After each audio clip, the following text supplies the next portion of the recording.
All right, is the microphone working? I'm glad you could all find the room. I guess this was kind of a last-minute thing. We are all apparently to be, I don't want to say guinea pigs in an experiment, but we are going to be streaming video onto the internet, or is it just to Bill Kent users? Onto the internet of the class.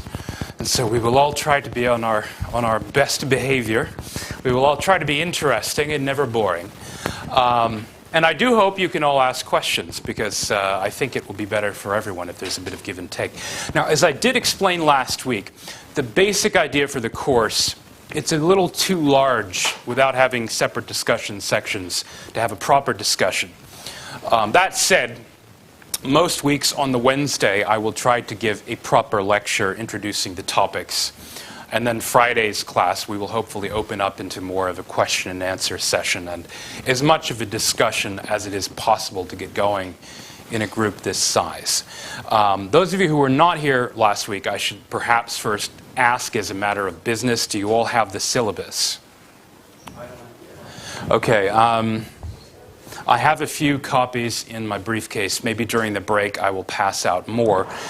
Just for those who do not yet know, the primary textbooks we will be using are Paul Kennedy, Rise and Fall of the Great Powers,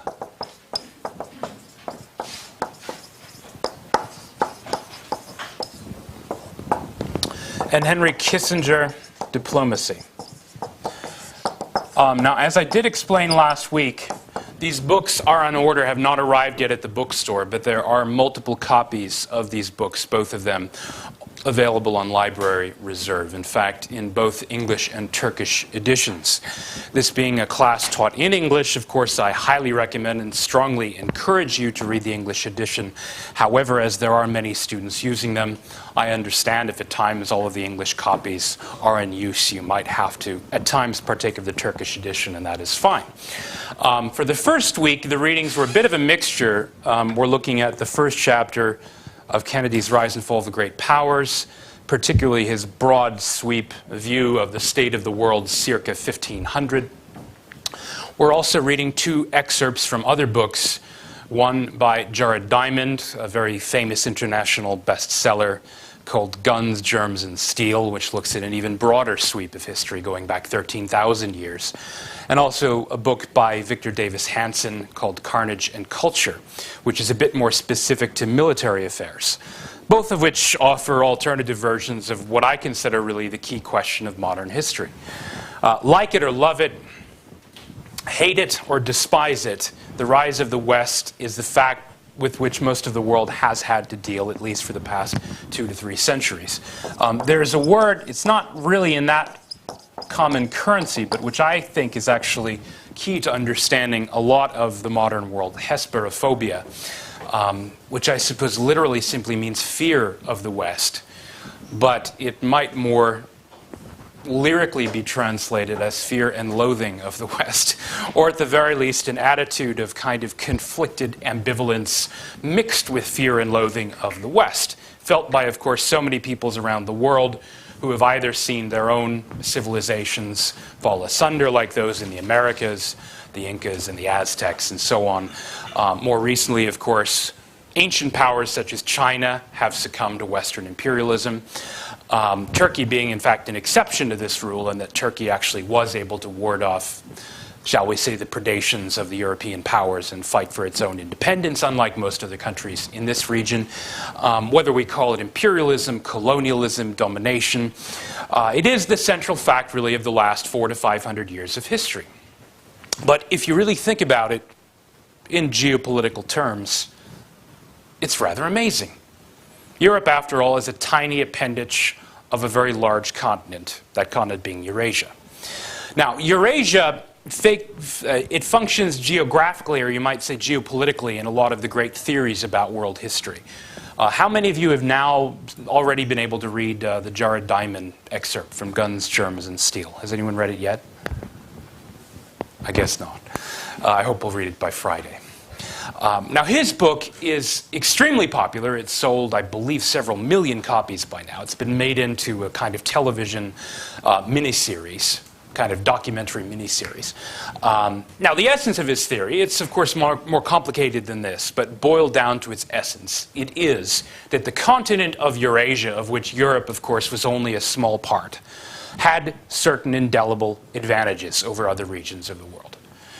One of the most prominent of them is its east-west axis, which is to say, because Eurasia basically goes from east to west as opposed to from north to south, like the Americas do, it was much easier for information, particularly about things such as agriculture and animal husbandry, to be disseminated broadly.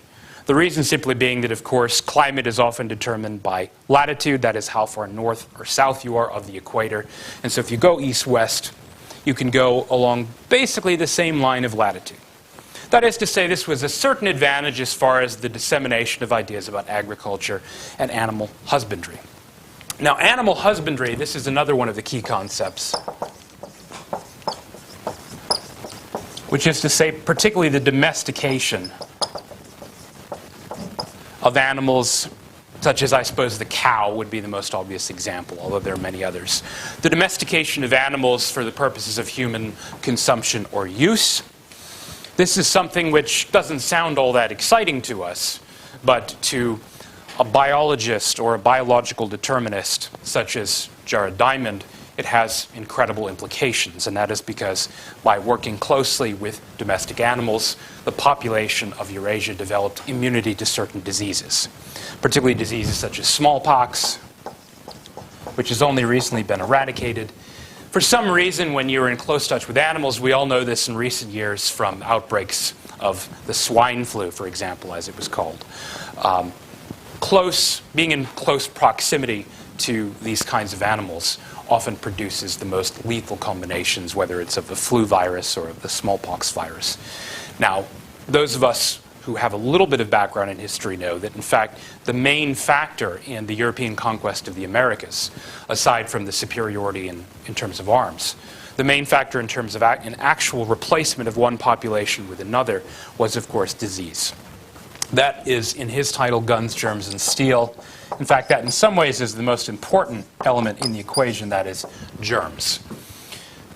For some reason, the peoples of Eurasia, because of accidents of geography, animal husbandry, and agriculture, developed immunity to certain diseases earlier on than those people in the Americas. Now, they had their own diseases, of which syphilis is actually the most famous and the most prominent. However, those diseases were not as lethal as the ones that the Europeans brought with them.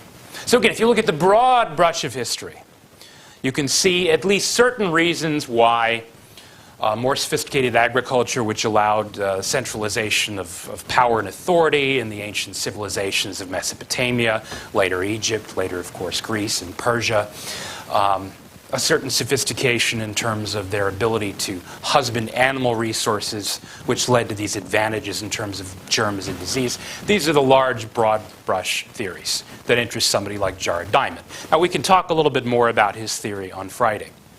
For today, though, I want to break it down a little bit further, because, after all, interesting as it is, it doesn't have a lot to tell us about the last 500 years of history.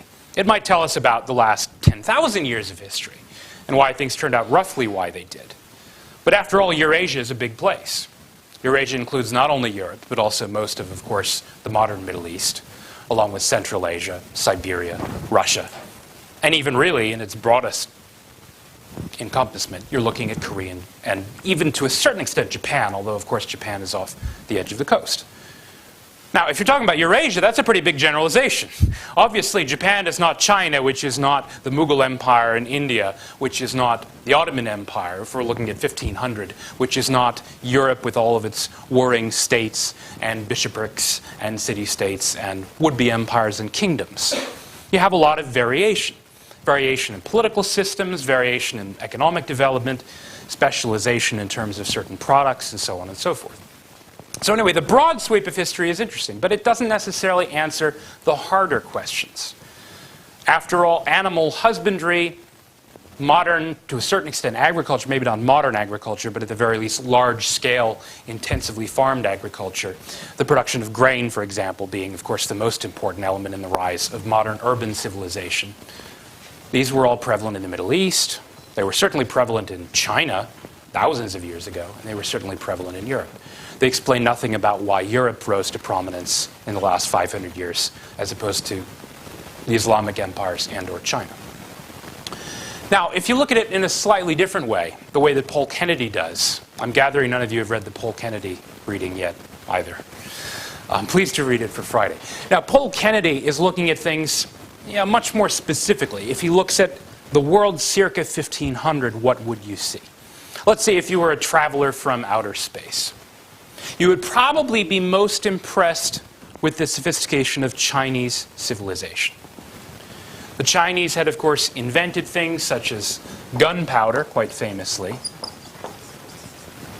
printing, or as it is usually called, movable type, not exactly the same thing as the printing press later developed in Europe, but the idea, that is, of a repeatable, essentially a kind of block that you could use to print instead of writing longhand with your hand. So you have movable type.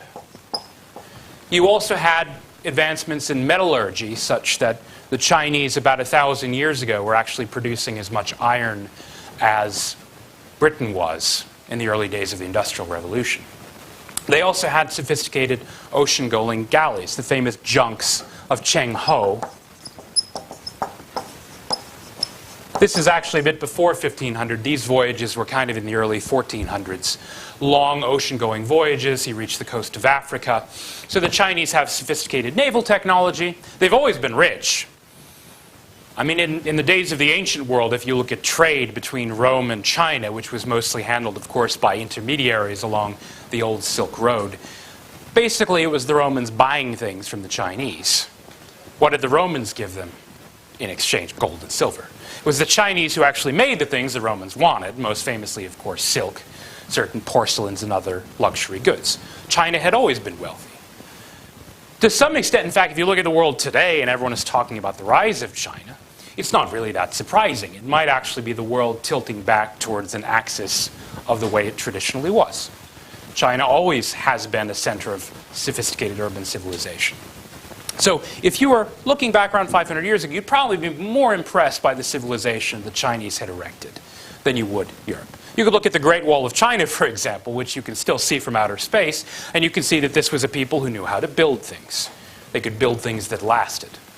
They could organize society in a very sophisticated way. Now, if you kind of spread across Eurasia and you next took in what was called the Mughal Empire of India, you might be a little bit less impressed. But even so, there you have a degree of sophistication, urban civilization. You certainly have more sophisticated wares on sale than you would have in a place like Europe when it came to things like textiles. Also, of course, spices. In fact, you can understand a lot about how Europe was propelled forward into the age of imperialism if you simply think about something like food. What was Columbus actually looking for, after all? Do you guys know? He discovered America, famously, but America isn't what he was looking for. In fact, he didn't know America was there.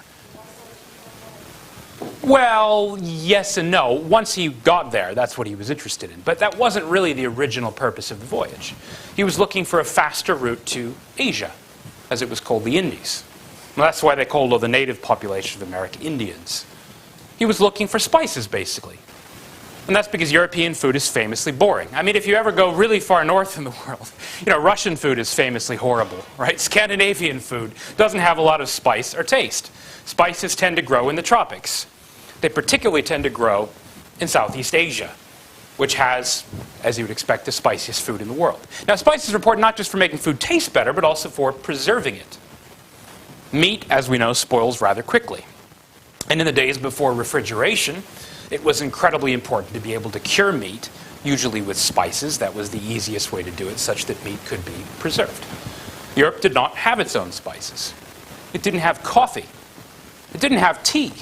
To a certain extent, it didn't really even have potable, that is to say, good drinking water.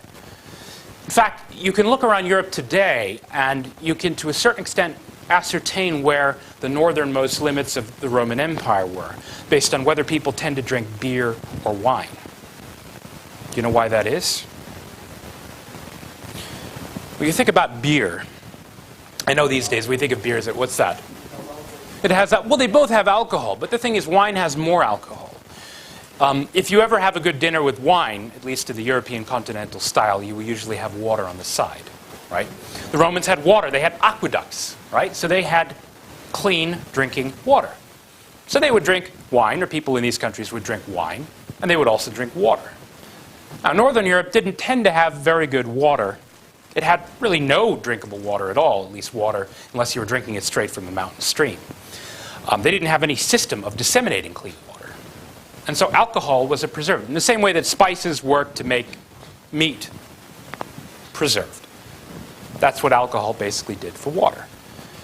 So that Northern Europeans basically drank a bunch of booze. So you kind of think about the sleepy days, as you might call it, of European civilization, the later Middle Ages, as we usually call them. People were mostly drinking things like beer and gin. They hadn't discovered coffee. They hadn't discovered tea. And their food was really boring. So to a certain extent, you can kind of explain this great propulsion of energy, the Europeans going out to seek other things, based on the lack of these things in Europe. Let's say in Southeast Asia or in China, you didn't have to go very far to find things like spices. And so maybe that explains why the Chinese were not motivated to travel across the great oceans to discover things. They also figured they had already discovered everything. They were the great celestial empire, the center of the world. To a certain extent, arrogance has sometimes been accompanied by insularity. This is not always true. But if you look at the Ottoman Empire circa 1500, there is a kind of element of commonality with China, in the sense that you have this pretension again of being the center of the world. The early Ottoman sultans, they had various titles. I mean, they had dozens of titles. One of them was Burgrave of the whole world, as it's usually rendered into English. The idea is you were the lord of the horizons. Everything centered around this central figure, an autocrat. Something that Europe did have in the days of the Caesars, but had not really had since the fall of Rome.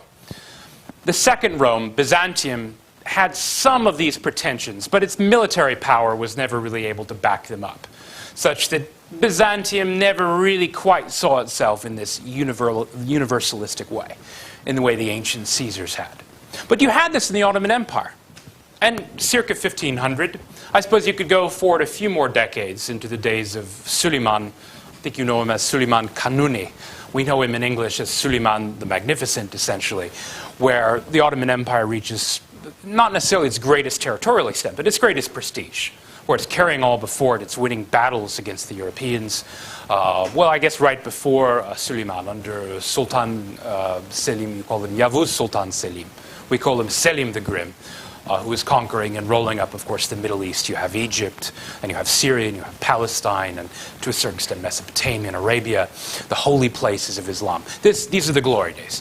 When Ottoman power is at its height, when ambassadors from all over are coming to Istanbul, or as it was still called then, Constantinople. They came there, not the other way around. The Ottomans didn't even send ambassadors.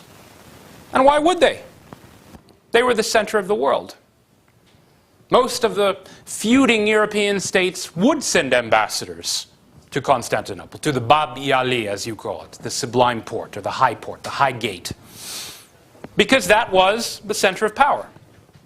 Now, it was said that I think at some late stage in Suleiman's reign, there were so many gifts kind of pouring down on Topkapi Palace that they stopped opening them.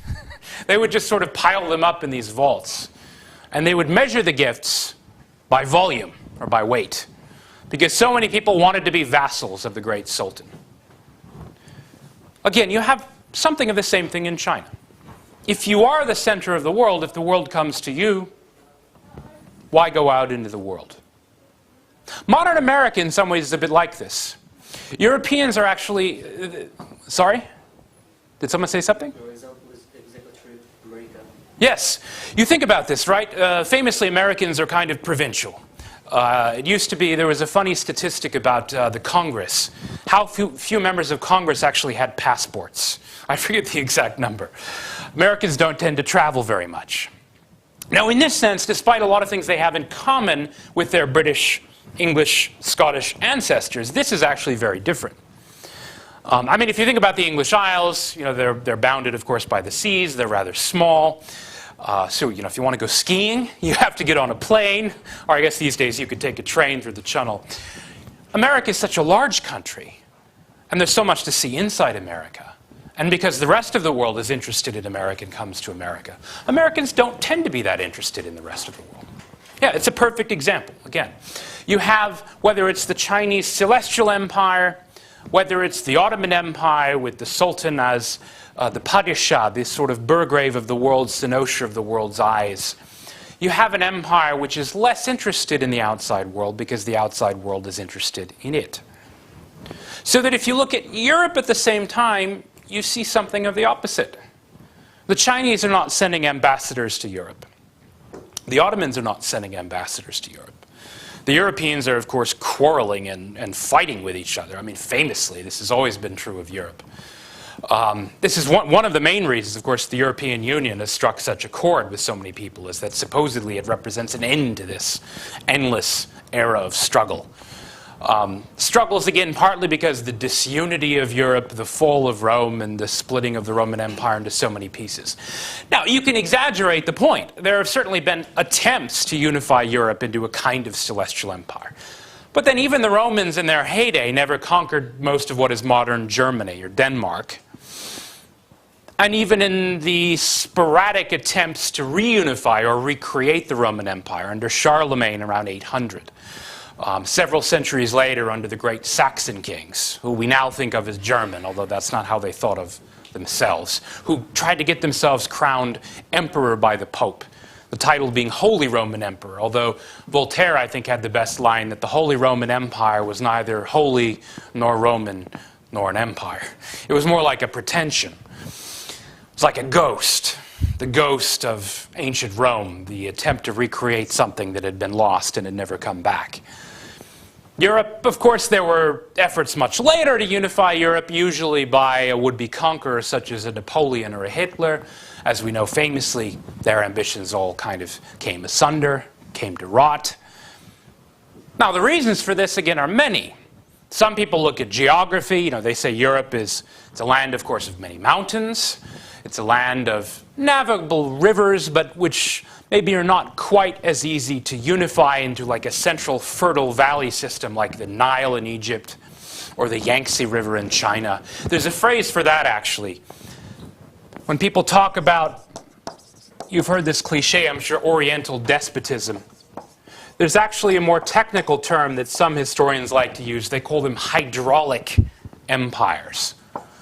Hydraulic, of course, being a word which comes from hydra, or hydro, which means water.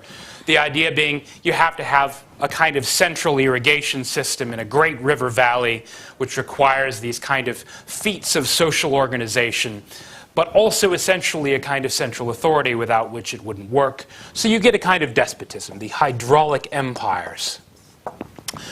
The famous examples being China and ancient Egypt. Empires, again, where you have a central authority, a kind of despot in authority, without which you cannot marshal all of the resources and herd the people almost sheep-like to fulfill their functions in some great machine. Europe wasn't like that. There are a bunch of rivers, yes, but you can't really say that all Europe is kind of in the Danube Valley or in the Valley of the Rhine, or the Valley of the Seine, or of course the Thames, which is only in England anyway. And then you have places like Denmark, where it's split apart into things like islands and peninsulas. This is even more true of Scandinavia. The Vikings, the Normans, the raiders that came from the north that the Europeans used to fear almost as much as the Muslim raiders, the Saracens, as they called them, from the south, they were famously unruly and difficult to govern. You know, much like the Germans, as the Romans called them, back when the Germans were just tribes, and they were difficult to subdue because they didn't want to be ruled by anyone. There are other examples of this in more recent history. The ethnic group in America, which is sometimes seen as both the most unruly and kind of difficult to discipline, but also the one that furnishes the most soldiers, volunteers in the army. The people known as the Scots-Irish, the people who came from, essentially the kind of savage borderlands. The area of basically where England meets Scotland, although there are also other areas where the Irish would sometimes mix in. It's a bit complicated, but they're called Scots-Irish because they have a little bit of both peoples in their ancestry. These are people who refused to submit, whether it was to ancient Rome or later on to England. I'm sure many of you have seen the movie Braveheart, which is frankly rubbish, but there's something to it. This notion of the Scots being this unruly people that didn't like to be subdued. Now, eventually, it's not really true. The Scots eventually became very loyal, to a certain extent, soldiers in the British Empire. In part, though, because they liked adventure, and so they would volunteer and go off on these crazy foreign missions, be posted to faraway places, far away from home, and have adventures. Maybe it's something about northern peoples. Who knows? The difficulties of the climate. These are the kind of things that historians used to talk about very freely. Montesquieu, in the 18th century, would talk about the influence of geography on people. It's interesting that the moderns, particularly since 1945, have taptoed around these kinds of subjects very delicately. You'll see in the Jared Diamond reading, for example, how careful he is to escape from, to squirm out from any imputations that anything that he is saying is racist, that there is anything better about one group or another. I personally think he's a bit too careful, he's a bit too defensive. Geography, after all, and its impact on people, this is one of the ancient themes of history. If you read Herodotus, he talks about the different peoples and all of their strange customs and the way they were shaped by their environment. It's not necessarily something that has to be controversial. Particularly if in the case of Europe, you see that there are obviously things that are advantageous and things that are disadvantageous. The fact that Europeans were so difficult to govern, so unruly, so rebellious in a way, it meant for certain political backwardness for a very long time. This is why the Europeans, to a certain extent, actually made easy conquering for the Ottomans. If you look at the fall of Constantinople in 1453, you all probably know the basics of the story, I assume, from high school. You know about Fatih Mehmet. You know about his organization of legions, how many people volunteered to serve in the army. Not all of them Muslims. Remember, he has a lot of volunteers. He's got Bulgars, he's got Hungarians, he's got Serbs. He even has people who were essentially Greeks, who were Byzantines, who volunteered to serve him. The great cannon with which they batter the walls of Theodosius outside the city is famously cast by nationality. Does anyone know? Who cast the big cannon, the great big cannon? The one that was 30 feet high, 10 meters high. It was a Hungarian Christian. Now, it's true, the Hungarians once upon a time, they were nomadic people just like the Turks. They had been converted to Christianity. But to a certain extent, they had converted only partly, or at the very least, they had assimilated more to the European style of, shall we say, fractiousness and unruliness than they had to any notion of a universal empire. Many Hungarians volunteered to serve the Sultan. Others fought him, of course. But the Europeans never could quite get their act together. There are exceptions, of course, the Crusades being the famous exception when different peoples of Europe actually united, at least for a time, before they started fighting each other again, to go on this great sort of foolhardy crusade to retake the Holy Land, aiming for Jerusalem. Now these days, the Crusades are seen as an early example of Western imperialism. You often hear them discussed that way. I don't think that makes a lot of sense. Because at the time, if you're looking at the 11th century, the 11th century is maybe not, shall we say, the height of Islamic power and prestige in the world. You'd probably have to go back to maybe around 800 or 900, possibly up to about 1,000 at the latest, to talk about Muslim power at its height, the pretensions of the Baghdad caliphs to universal reign. The Ottomans were more like a kind of later version of this. That said, Europe again was backwards at the time. There's a scene in one of the Robin Hood movies. I think it's the one with Kevin Costner. Have any of you seen that one? He goes and Kevin Costner as the one who becomes Robin Hood, Prince of Thieves. The early parts of the story, he's a crusader. He's there in Jerusalem. And I think he's taken prisoner and he helps them escape. And he saves the life of a Moor, as he calls them. The Europeans had different names for Muslims. Saracens, Moors. They all had their own names for them. The Moors being usually associated, of course, with the Muslim conquest of Spain, Al-Andalus. And so he saves his life, and so the Moor, played by Morgan Freeman, he pledges kind of fidelity to him. And he goes back to England, and of course, Morgan Freeman, as the Moor, is like shocked at how cold and unpleasant England is. And he starts thinking, why did I leave, Jerusalem and end up in England? This is crazy. But he still serves loyally and so on. Well, anyway, there are some famous scenes in the movie, where Morgan Freeman takes up his looking glass. Essentially, it's sort of like an early version of the telescope. And he looks to see the men who are coming at them from maybe 500 meters away. And of course, Kevin Costner can't see them yet, because he's just looking with his eyes, and he looks through the thing, the wrong end, and he can't figure out how it works. And Morgan Freeman says something like, "I cannot figure how you people conquered Jerusalem. It makes no sense. You backwards heathens." Yeah, their medical practices were backwards. The Muslims had benefited to a certain extent from some of the ancient Greek medical texts, which had fallen out of use in the West. So they knew certain things that the Europeans didn't know. I mean, we're not talking about modern medicine, but I mean, the Europeans, if they would get injured, they would just sort of hack off limbs, basically. They had no notion at all of modern hygiene. They weren't as clean. They didn't bathe frequently. As has always been very important, of course, to Muslims, cleanliness.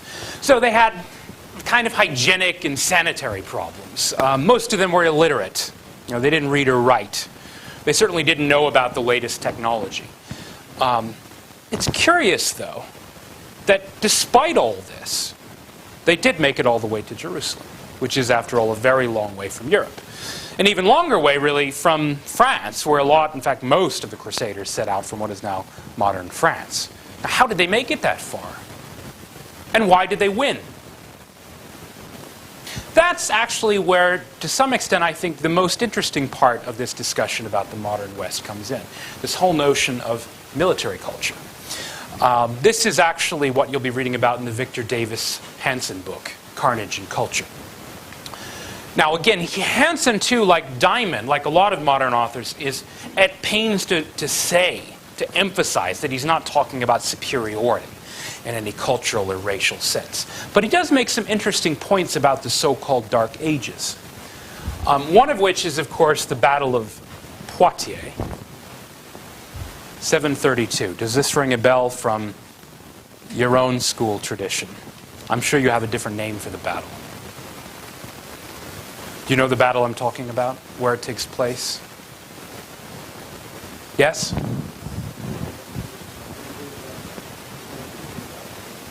Do you have a name for the battle? It's the same then. Same. Location of the battle, of course, Poitiers, you can guess from the pronunciation, is in what is now modern France. This was, the upper limit, you might call it, the northernmost limit of the Muslim advance into Europe in the first century after, of course, the Revelation and Muhammad. Really, within modern terms, we'd call it about an hour drive from Paris. At the time, of course, they didn't have the internal combustion engine, and so it would have taken a bit longer if you were walking or on horseback. But obviously, it's very far to the north, very far to the west, the furthest northern or northwestern limit of the Islamic advance. What is interesting to a military historian like Hanson, though, is that the Europeans won this battle. Now, it's true that they lost a lot of other battles in places like Spain, but they won this one, despite the fact that the 8th century was probably one of the worst times in European history in terms of general backwardness. I mean, if you look at the fall of Rome, I mean, it's the fall of everything, right? The buildings crumble. The libraries are destroyed. Writings and books are lost, never ever to be recovered. Thousands. I mean, the vast majority of the written output of the ancient world was lost forever. Most of the knowledge of things the Romans knew about, things like medicine, things like road building, engineering, the building of aqueducts, all of this had been lost. And yet the Europeans actually won this battle, despite being, I've heard different estimates as to the numbers arranged on both sides, but I do believe they were outnumbered. Certain things were never lost. This is Hanson's argument. A certain thing he calls the Western way of war, the Western method of warfare. There is maybe a direct line you can trace between the ancient phalanx of the Greeks, through the Roman centurions, and the modern regiments of Western European armies. It has to do with, to a certain extent, the way armies are organized and run and governed, which is to say that you have a lot of diffusion of decision-making. It's not merely top-down with one man in charge. You have something like non-coms in modern armies, non-commissioned officers, which tend to be very important in the German army, and particularly the modern American army is a good example of this. In other words, decision-making on the spot by lower-ranking officers. But I think even more important than this is the approach to warfare, the notion of decisive battles. I mean, the notion which in some ways is actually kind of horrifying. If you look at what the Greeks brought to warfare, you know, when the Greeks fought the Persians, virtually annihilation is what they brought to the battlefield. Warfare was not this kind of ritualistic thing where, you know, you'd have a little bit of kind of people bragging and then, you know, some kind of heroics and show and display, and then they would just go back to their lives. This is the way warfare has been in a lot of the rest of the world.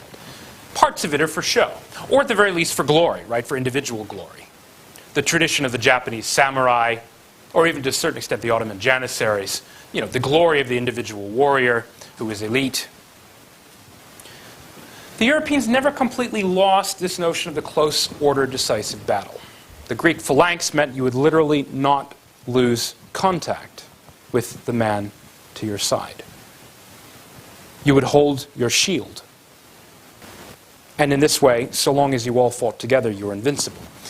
The Romans had a slightly different version of this. There's actually a good scene in the Gladiator movie from about 10 years ago, where you can see Russell Crowe and his character, the great Roman general Maximus. He gets all of his comrades, you know, at this time, of course, they're all slaves, the gladiators, and they all basically close ranks. And by putting their shields together, they were able to hold off a superior force. Now, there's something to this. This tradition, yeah, some parts of it were lost, but they were never entirely lost. You look at the effectiveness of European armies. It's not that they never lose battles, but throughout history, whether it's the Greeks pitted against the Persians, or, again, there are exceptions in the whole period of the Islamic conquest, where the Europeans obviously were either too fractious and disunited, or were simply outfought, or scurried away from battle in a kind of cowardly way. That also happened at times. For the most part, though, where there were decisive battles, the Europeans have tended to win. Again, this doesn't necessarily mean any kind of sophisticated civilizational attainment or achievement. It does mean, however, that the Europeans tended more often than not to win. There are elements about this, though, which do tend to dovetail into politics. If you look at a couple of key naval battles, for example, the most important for our purpose is Lepanto, the battle usually considered to have stemmed the Ottoman advance into the Mediterranean, 1571.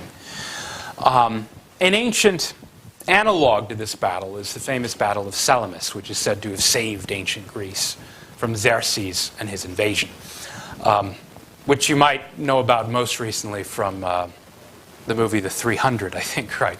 But that was about Thermopylae when the Spartans lost. Salamis, of course, had the opposite result. Salamis, the Greeks won. They didn't just win. They wiped the floor with the Persians. Greek casualties were maybe several dozen.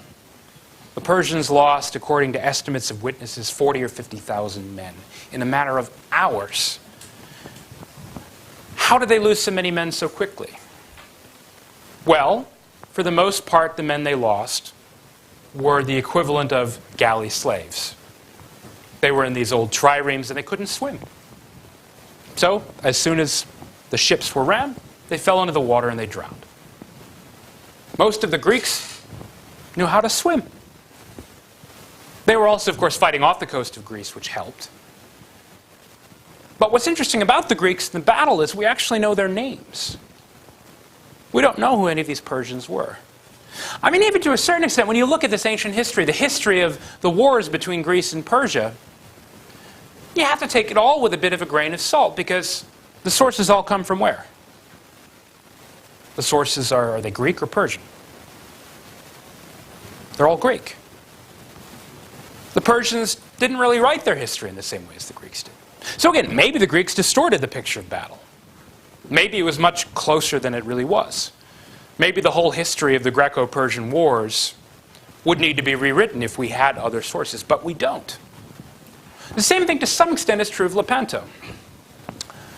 The Ottoman Navy, for the most part, was made up of galley slaves, men whose names we don't know, men who drowned, men who didn't know how to swim.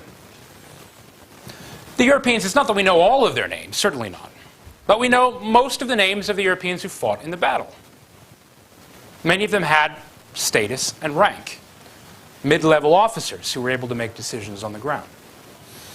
So there are certain elements then of military tradition, I think, which were unique to Europe. And also certain elements of the written or literary tradition. How are we doing on time, by the way? Looks like we're almost to the end of the first hour. No, when we get back, I want to look at the history of printing, and particularly the printing press, and its impact, particularly in Europe, but its differential impact, places like China and the Ottoman Empire. Because I think that probably explains even better than all of the rest of the things we've been talking about, just what did make Europe different. So let's take a short break, about a 10-minute break, and then we'll continue.